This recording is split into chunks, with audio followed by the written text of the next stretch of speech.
प्रयागराजमधील महाकुंभमध्ये 2 दिवसापूर्वी चेंगराचेंगरी होऊन 25 जणांचा मृत्यू झाल्याची घटना ताजी असतानाच आज गुरुवारी दुपारच्या सुमारास पुन्हा एकदा आग लागल्याची घटना घडली आहे।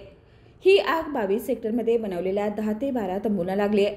दुर्घटना घडली तेव्हा सुदैवाने एकही भाविक तंबूत नव्हता। आग लागताच सर्वजणांनी तंबूच्या बाहेर पळ काढलाय, त्यामुळे मोठी दुर्घटना होता वाचली आहे। आग विझवण्याचं काम युद्धपातळीवर सुरू करण्यात आले। या दुर्घटनेत सुदैवाने कोणतीही जीवितहानी झालेली नाही। आग आटोक्यात आणण्याचे अग्निशामक दलाचे प्रयत्न सुरू आहेत।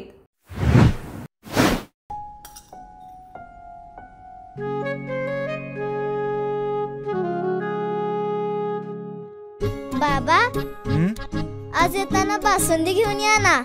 अगं, कालच आपण आईचा वाढदिवस होता म्हणून आणली होती ना। ऐकलं, गोकुळची बासुंदी पुन्हा खावीशी वाटतेय। खरं सांगू, मलाही खावीशी वाटतेय। पुन्हा पुन्हा खावीशी वाटणारी गोकुळ बासुंदी।